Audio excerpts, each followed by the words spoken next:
पहले ये दरवाज़ा देख लो। अरे बाप रे बाप, साले हरामखोर। भाई 20-25 क्या 200-300 किलो का तो ये अकेला दरवाज़ा ही होगा। तो भाई आज आपका भाई निकल चुका है एक नए एडवेंचर पे। ये शहर देख लो, इस कंट्री का पर कैपिटा इनकम है $800।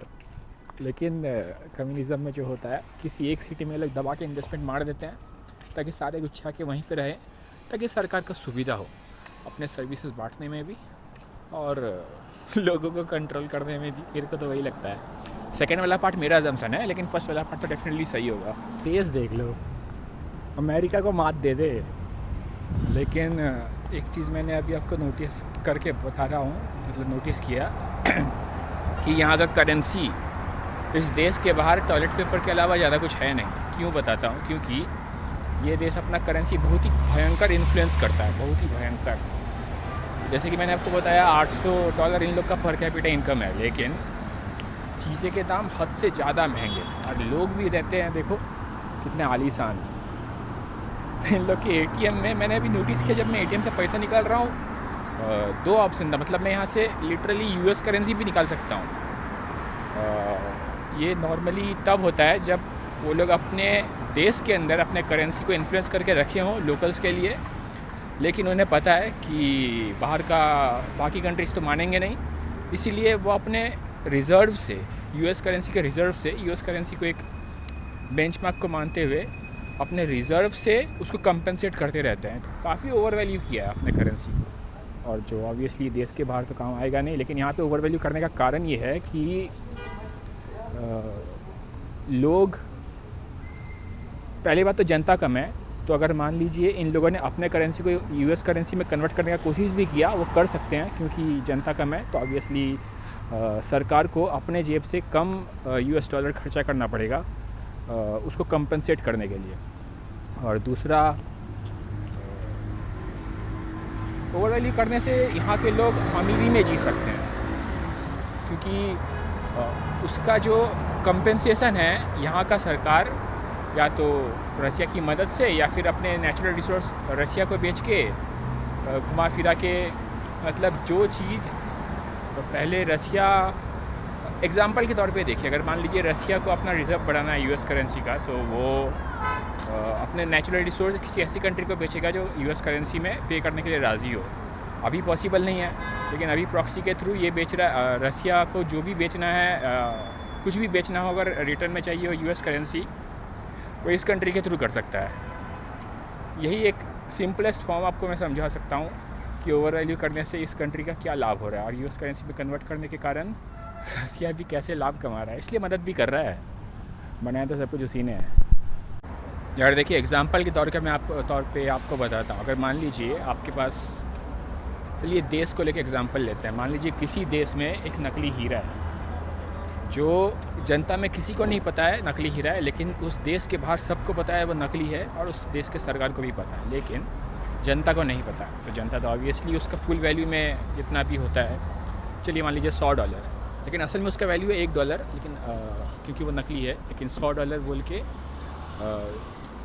क्योंकि नकली असली हीरा समझ के वहाँ की जनता $100 में उसे ख़रीदा बेचा कर रही है, सब कुछ ओके। तो यहाँ पे जो $99 है, अगर बाई चांस उनमें से किसी भी जनता ने उस उस हीरे को बेच के जितना भी उसका वैल्यू था उसको अगर देश के बाहर यूज़ करने का कभी सोचा, तो वो उस करेंसी, मतलब वो हीरे को तो ऑब्वियसली बाहर बेच नहीं सकता, लेकिन सरकार यहाँ की क्या कर रही है, इस करेंसी को तो ऑब्वियसली बाहर ले जाना इलीगल है, और ये स्ट्रिक्टली फॉलो भी होता है। और अगर अपने डुप्लीकेट करेंसी यहाँ पे आगे पीछे किया तो 6 महीना डायरेक्ट जेल। तो ये सब से उन्हें स्ट्रिक्टली रोक के रखती है कि कोई भी करेंसी और डुप्लीकेट ना करे सिवाय कि सरकार के। दूसरा, वो जो $100 का मैंने आपको सीन बताया, अगर बाई चांस मान लीजिए यहाँ की जनता कभी भी उस चीज़ को बेच के बाहर उसी पैसे को यूज़ करना चाहे, तो उस वक्त उसे करना क्या होगा, वो जो हीरा है वो जाने से पहले अपने सरकार को बेच के जाना पड़ेगा। सरकार को बेचने से सरकार को तो पता है वो नकली है, तो कुछ कर नहीं सकती है, लेकिन जिसने हमने देश के अंदर अलाउ किया है, तो वो जो $99 का जो कंपेंसेशन है, मतलब जो क्षतिपूर्ति कहते हैं हम लोग को बंगाली में, लेकिन कंपेंसेशन अंग्रेजी में मतलब जो डिफरेंस है वो सरकार अपने जेब से देके अपने जनता को खुश रख के बाहर भेज देगी। और क्योंकि इसके पास इतना नेचुरल रिसोर्स है और रसिया भी हेल्प कर रही है, इसीलिए ये कर भी पा रही है उतना कंपनसेशन, क्योंकि जनता भी ज़्यादा नहीं है। तो ये सीन है। उम्मीद है यार आपको मैं एक्सप्लेन कर पाया। ओवर वैल्यू करने से करेंसी ऐसे अपने सिटीजन्स को ये फील करा पाती है कि वो आलीशान ज़िंदगी जी रहे हैं, लेकिन असल में होता नहीं है, वो सिर्फ एक वहम होता है। सरल भाषा में कंबोडिया में भी सेम, यहाँ भी सेम। यार मैं फ़िलहाल एक दूसरा प्लान भी बना लेता हूँ, या बनाता हूँ कि यहाँ से मैं चलता हूँ। क्या कर रहा है भाई, पेंट में आग दिया गया। तो मैं करता हूँ यहाँ से एक बस स्टैंड, और वहाँ से थोड़ा जानकारी पता लगा लेता हूँ कि यहाँ से मैं एक ऐसा कंट्री जाने वाला हूँ जहाँ पे अगर किसी को भी बताया तो वो पहला बात बोलेगा ना जा भाई, ना जा, मेरा बाबू बेटा ना जा। तो समझ ही रहे हैं, मैंने आपको ऑलरेडी बता दिया है। ये एक कंट्री, अभी जिस कंट्री में हो तजाकिस्तान, वो एक ऐसे कंट्री से बॉर्डर मिलाता है जहाँ पे लोग नॉर्मली जाना नहीं चाहते। अपन ट्राई कर लेंगे, एटलीस्ट खोज खबर करके मैं आपको बताता हूँ, अगर सेफ़ लगा तो चल जाएंगे। भाई वाइब देखो शहर का, ये सीन गजब। लेकिन भाई ये तो मुस्लिम देश है, कोई पकड़ ना ले मेरा कैमरा देख के कि रामकर बंदियों की फ़ोटो ले रहा है।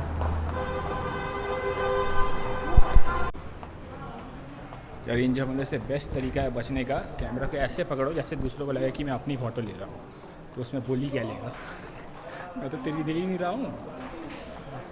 तो आप फ़िलहाल मेरे बैकग्राउंड में देख लीजिए इस शहर का वाइब। ये यहाँ पे चीज़ें लेकिन बहुत ही महंगे हैं भाई। अगेन अपनी तरफ घुमाओ। और फ़िलहाल यहाँ से बस का भी एक अलग सीन है। यहाँ पे बस में कार्ड काम कर जाते हैं, लेकिन ऑनलाइन लिखा हुआ था कि कार्ड नॉर्मली वो लोग मना कर देते हैं, मतलब बस ड्राइवर ही बोलेगा कि तू करेंसी दे। और 2-3 होते हैं सोम, एक सोम अपने 8 रुपये के बराबर। ये सीन गजब है भाई, शहरी गजब है। बस अभी डेवलपमेंट हो भी रही है, वो देखो पीछे। और यार आपको तो मैं बताना भूल गया, यहाँ पे मीर कार्ड काम कर रहा है, इसका मतलब रसिया यहाँ पे काम इन्फ्लुएंस कर रहा है। इसका रिलेशन इस तरीके से होता है क्योंकि मीर कार्ड रसिया के बाहर अभी बैंड है, इसीलिए रसिया ही होगा। नहीं तो ओवर वैल्यू करके अकेला कैसा ही जिद्दा रह लेता भाई। ऊपर कोई चढ़ तो नहीं रहा है, लेकिन सीढ़ी बना हुआ है तो ज़रूर अलाउड होगा। और अपन तो शेर ही हैं, बढ़ के देखते हैं। और ये थंबनेल, कोई चीचा डंडा ले, हाँ लोकल ही है कोई। मुझे तो नॉर्मली भाई कजाकिस्तान में मेरे को दिख रहा था वो विक्टोरियन हैट पहन के लोग खड़े थे, मतलब ऐसे उनके स्टैचू बने थे। भाई विक्टोरियन हैट और तुम लोग का क्या रिलेशन। और वो लोग काफ़ी प्राउड थे अपना कल्चर लेके, फिर भी ऐसे दूसरे तरीके के लोगों के स्टैचू बना रखा था। तो वो शायद से किसी ने बना दिया होगा तो बस रख दिया।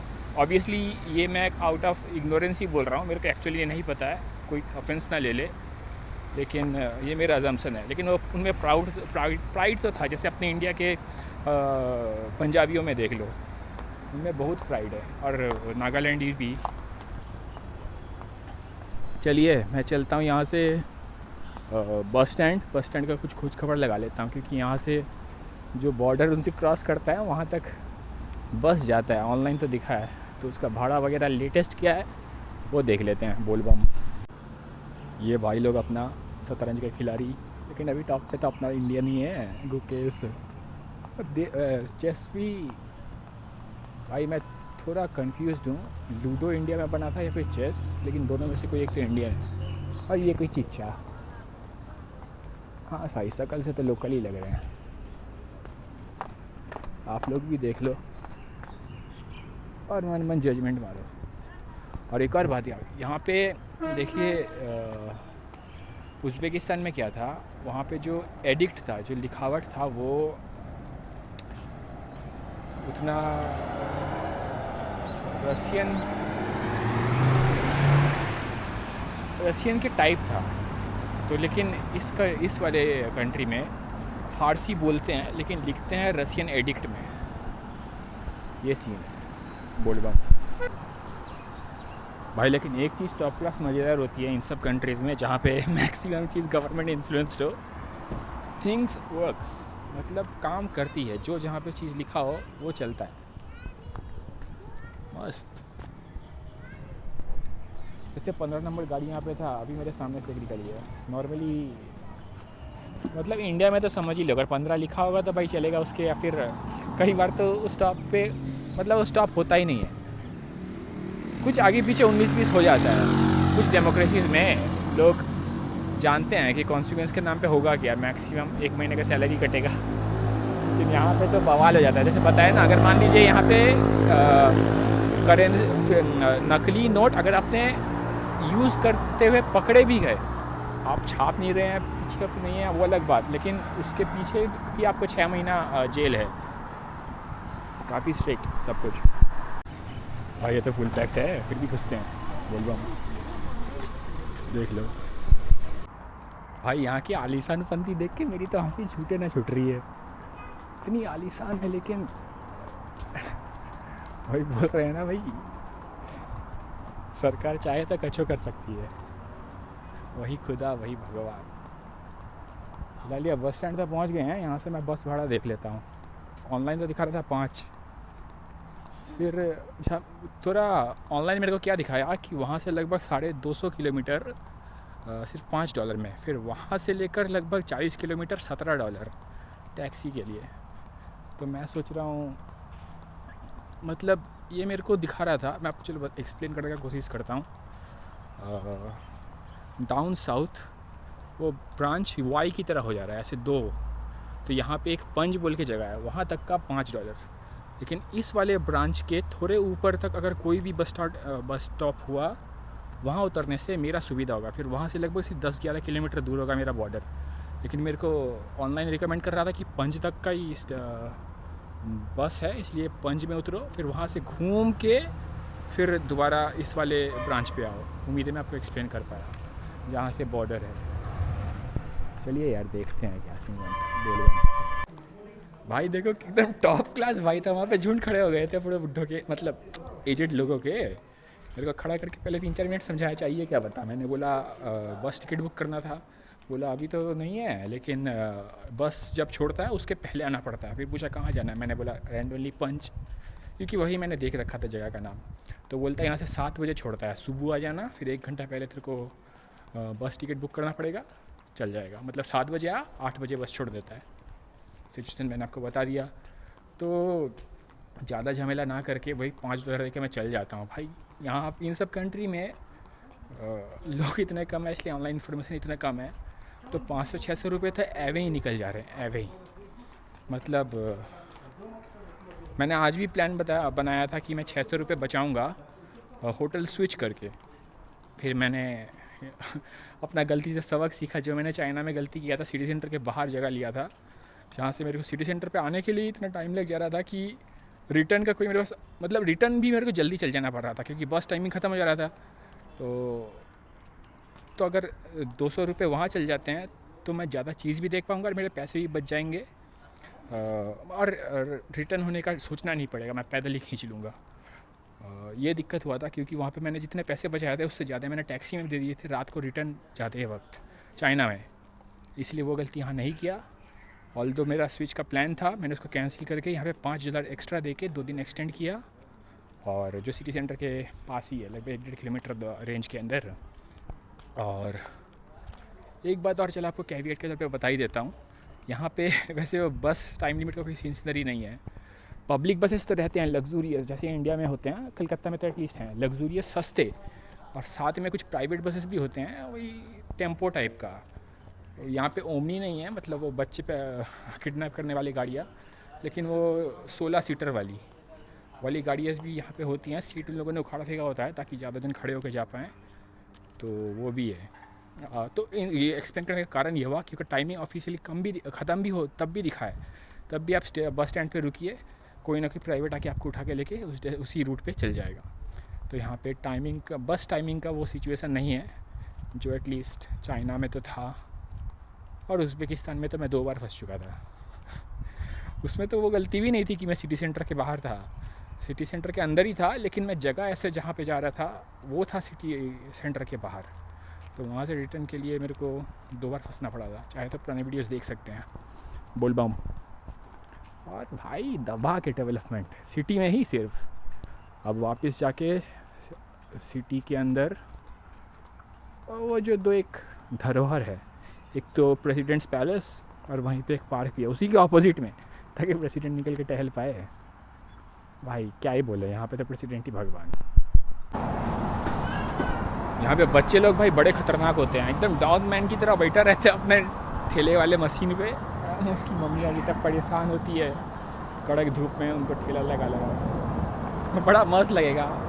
तीनों कंट्री में ऐसे दबा के आपको लोग मिलेंगे, एटलीस्ट सिटीज़ में तो मिलेंगे। शहर सिटी के बाहर तो भाई हालत खस्ता है, यहाँ पे आपको दिख जाएगा, लेकिन सिटी के अंदर वो सीन है।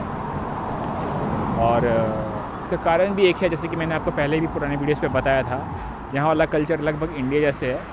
मर्द काम करते हैं और बंदियाँ आराम से डोलती है। चाइना में नहीं था, चाइना में उल्टा था, मर्द दिखते ही नहीं थे।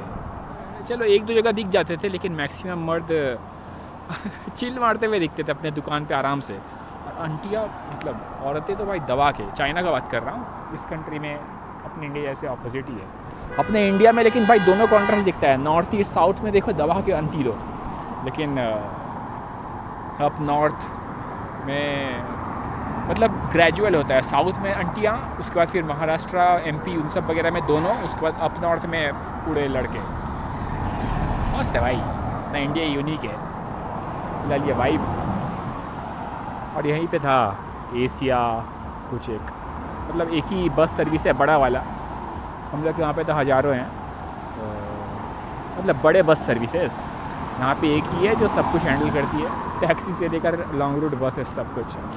और भाई यहाँ पे रेलवे भी है, लेकिन मैंने ज़्यादा मतलब ऑनलाइन तो उसका कोई ऑप्शन दिखा नहीं, लेकिन अभी जब मैंने जूम इन किया मैप के अंदर तो मेरे को दिखा कि रेलवे की लाइन बिछी पड़ी हुई है। तो वो भी मैं खंगाल के देखता हूँ अगर वहीं पे आसपास कहीं छोड़ देते, क्योंकि नॉर्मली रेलवे सस्ते होते हैं। बोलबम अरे साला रे मेरा बस वहाँ तक पहुँचते पहुँचते पास हो जाएगा, चलो जाने ही दो। भाई आलीशान शहर देख लो, और दूसरे ये सिक्के। अभी तक मेरे को लग रहा था भाई मिनिमम इन लोग का 1 सोम ही होता होगा, जो अपने इंडिया के वो 18 रुपये होते हैं, नहीं 8 रुपये होते हैं हाइट। तो मैंने अभी उसको 3 दिया था। यहाँ पे 3 के भी सिक्के होते हैं, मैंने पुराने वीडियो पे आपको दिखाया था। इसने मेरे को दिया 40, पता नहीं या तो कम दिया या फिर इन्हीं लोग का, मतलब इसमें कुछ सीन होगा कि ये 10 को शायद से 50 मानते होंगे, पता नहीं भाई क्या है। मस्त है भाई, ये फूल पत्तियाँ देख लो, मस्त लग रही है भाई दूरी से। लेकिन यार एक काम करते हैं, आज हो गया रात, तो मैं कल के लिए भी कुछ बचा के रखता हूँ, क्योंकि मैंने यहाँ पे 2 दिन एक्सटेंड किया है। आज तो मैंने आपको एक काम दिखा दिया कि बस कहाँ से बुक करना है और शहर वगैरह का वाइब, और यहाँ पे जियोपॉलिटिकल क्या गेम चल रहा है। कल दिखाएंगे आपको वो पार्क वगैरह, जो यहाँ से ज़्यादा दूर नहीं है, लेकिन अगर मैं पैदल चल के गया भी, जो मेरे को पैदल ही चल के जाना है, क्योंकि रास्ते में भी थोड़ा कुछ देख लेंगे, तो मैं वापस नहीं आ पाऊँगा। वापस आते आते रात हो जाएगी, और रात को मैं नॉर्मली अवॉइड ही करता हूँ।